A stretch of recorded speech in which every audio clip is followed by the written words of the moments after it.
Hola mis amadas hermanas, bienvenidas una vez más a este su canal Juntas en la Verdad. Hoy voy a estar compartiendo con ustedes una breve reflexión acerca de cómo redimir nuestro tiempo y honrar a Dios en nuestro día a día. Sé que todas hemos tenido momentos en los que nos sentimos conflictuadas acerca del manejo de nuestro tiempo. A veces pareciera que no alcanza.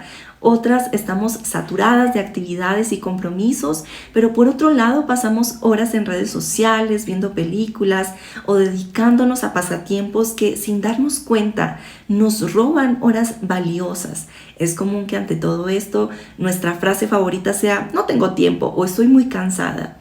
Sin embargo, he llegado a la conclusión en los últimos años de mi vida de que sí tenemos tiempo, pero no sabemos establecer prioridades correctamente. Y lo que es aún más grave, no lo hacemos a la luz de las Escrituras. Quiero compartir contigo algo personal. Antes de ser madre y esposa, mi tiempo me alcanzaba de sobra. Podía organizar mi día como quería y nada se interponía en mis planes. Pero luego vino el matrimonio y ya no era solo mi tiempo, sino también el de otra persona. Después llegó mi hijo y el cambio fue drástico. Las 24 horas parecían no ser suficientes y muchas veces me sentía saturada. Cada etapa de nuestra vida representa un reto distinto en la manera en que usamos el tiempo y es precisamente por eso que debemos tener una visión correcta de nuestras prioridades, entender quiénes somos y quién es Dios para poder vivir como conviene en este mundo. Hoy quiero que reflexionemos juntas a través de 3 puntos que he desarrollado para profundizar sobre cómo usar nuestro tiempo para Dios. El primer punto es seres finitos en manos de un Dios infinito. El segundo punto es aprovechando bien el tiempo. Y el tercero y último es redimiendo nuestro tiempo. Seres finitos en manos de un Dios infinito, nuestro primer punto. Y aquí quiero que hablemos del catecismo de Westminster a la pregunta ¿qué es Dios? Porque ellos responden que Dios es un espíritu infinito, eterno e inmutable, cuyo ser, sabiduría, poder, santidad, justicia, bondad y verdad son perfectos e infinitos. Este es el Dios que nos ha creado y que mantiene el control absoluto sobre todo lo que existe. El ser humano fue creado en el jardín del Edén a imagen y semejanza de Dios, disfrutando de una perfecta comunión con su Creador. En ese estado, Adán y Eva eran buenos. Sin embargo, todo cambió cuando pecaron. La caída trajo consigo la ruptura de esa comunión perfecta con Dios y la entrada del pecado en el mundo.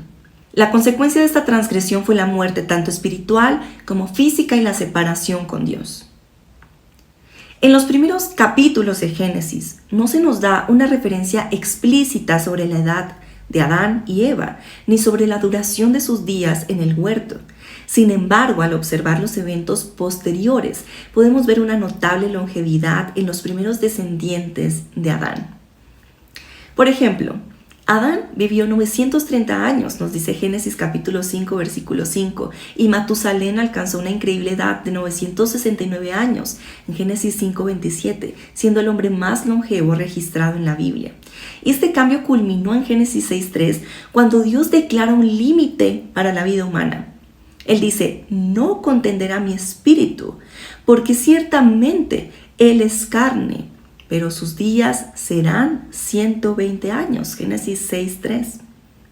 Aquí Dios establece un límite para la vida humana de 120 años, probablemente en respuesta a la creciente corrupción del hombre que culminaría con el juicio del diluvio. Aunque este límite fue establecido, la esperanza de vida continuó disminuyendo gradualmente después del diluvio. En Génesis capítulo 3 del 22 al 24 vemos una intervención de Dios para evitar que el hombre perpetúe su estado caído de pecado diciendo, «He aquí el hombre es como uno de nosotros, sabiendo el bien y el mal. Ahora pues que no alargue su mano y tome también del árbol de la vida y coma y viva para siempre». Al impedir que Adán y Eva comieran del árbol de la vida, Dios muestra su misericordia, pues si hubieran vivido eternamente en su condición de pecado, habrían quedado separados para siempre de Él.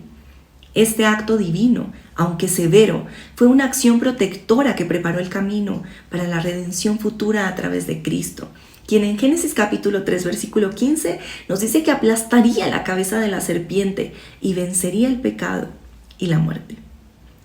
El ciclo de pecado y muerte en la humanidad se ve reflejado en el decrecimiento progresivo de la longevidad. A medida que las generaciones avanzan, Dios en su soberanía establece límites para la vida humana. Somos seres finitos y esto es un recordatorio constante de nuestra dependencia de Dios y de la necesidad de vivir con propósito. El apóstol Santiago nos recuerda la fragilidad de nuestra existencia al comparar nuestra vida con una neblina que se esparce por un tiempo y luego se desvanece. Dice, ¿qué es vuestra vida? Ciertamente es neblina que se esparce por un poco de tiempo y luego se desvanece. En Santiago 4:14.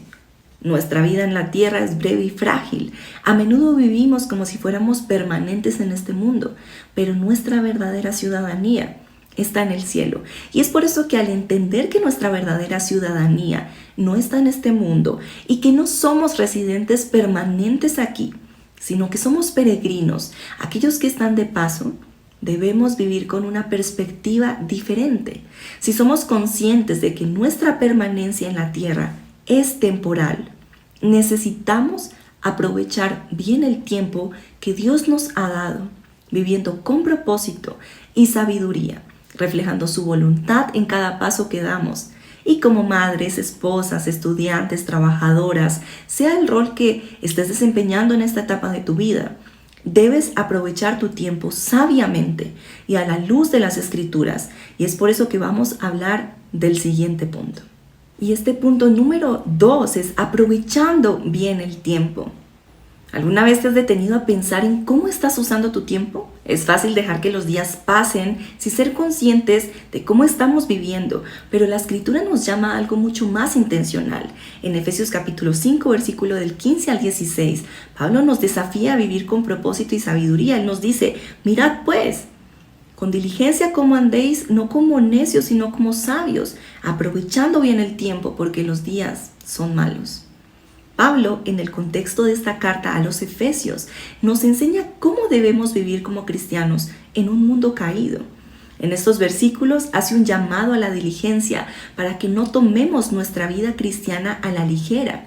Nos exhorta a no vivir como necios, que son aquellos que carecen de entendimiento, que viven impulsados solo por sus deseos y emociones, sin considerar a Dios ni sus principios en sus decisiones diarias. La necedad es vivir de manera imprudente, sin detenerse a reflexionar si lo que estamos haciendo está alineado con la voluntad de Dios. Este contraste entre los necios y los sabios refleja la realidad de que algunos vivirán conforme a los principios bíblicos, mientras que otros seguirán la necedad de sus propios deseos carnales. Y es una realidad que carecemos de sabiduría, que necesitamos sabiduría, que es esencial que la busquemos y que clamemos a Dios por ella. Sabemos que Él nos ha dado su Espíritu Santo, quien nos guía hacia toda verdad y nos capacita para vivir sabiamente. Por lo tanto, debemos evitar ser necios, vivir sin considerar a Dios y en su lugar vivir sabiamente con prudencia y entendimiento. Finalmente, este pasaje nos llama a aprovechar bien el tiempo porque los días son malos.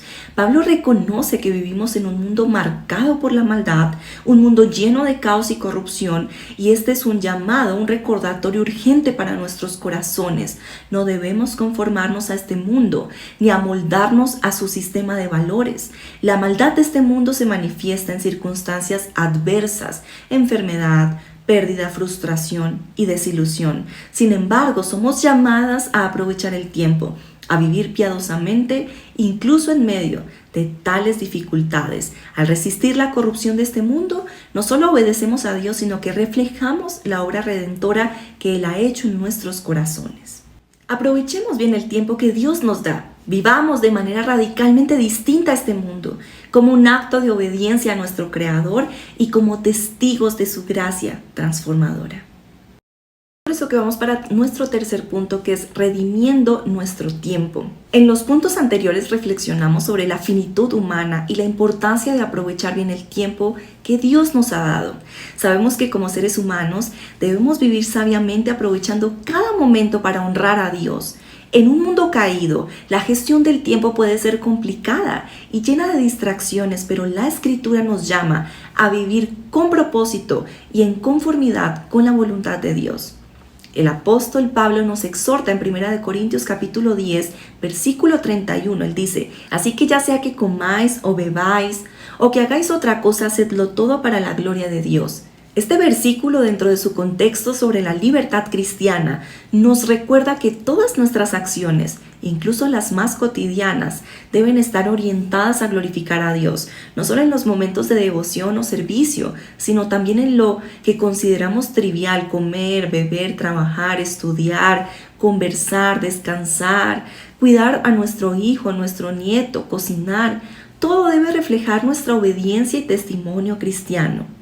El Catecismo de Westminster nos enseña que el fin principal del ser humano es glorificar a Dios y gozar de Él para siempre.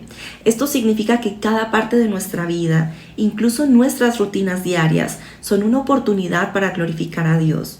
Si realmente vivimos bajo este principio, nuestras prioridades cambiarán.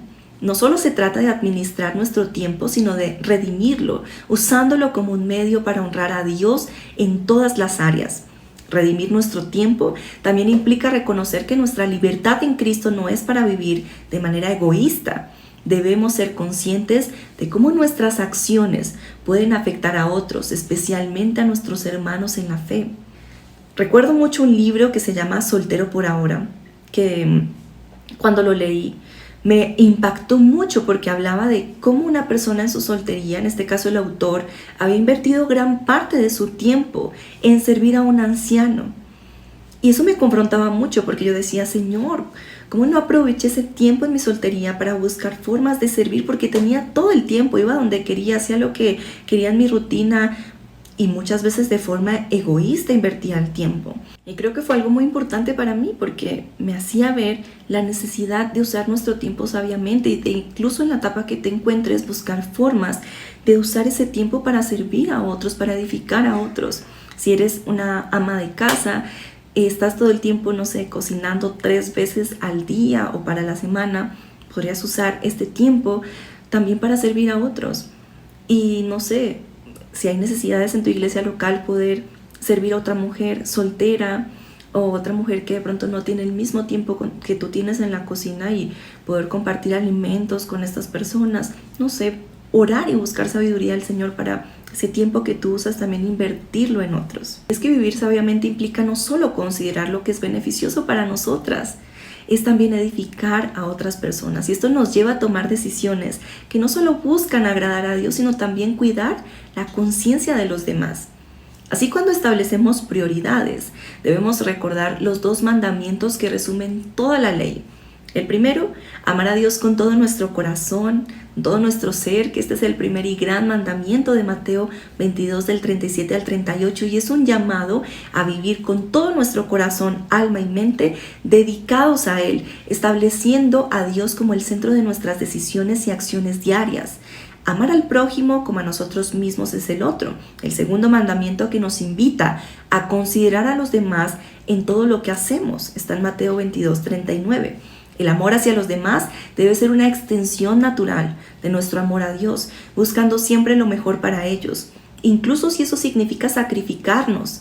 La redención del tiempo también nos llama a considerar la sabiduría divina en nuestras prioridades. En un mundo que constantemente nos empuja a vivir de manera apresurada, egoísta o consumista, Cristo nos invita a vivir con propósito, priorizando lo que realmente importa, nuestra relación con Él y con los demás. Al hacerlo, no solo redimimos nuestro tiempo, sino que también nos alineamos con la voluntad de Dios para nuestras vidas. Y yo te invito a preguntarte: ¿está siendo Dios lo primero en tu día? ¿Está Él ocupando tu mente y guiando tus decisiones? Al redimir nuestro tiempo, debemos preguntarnos constantemente si nuestras acciones están alineadas con su voluntad y si estamos buscando agradarle en cada aspecto de nuestra vida.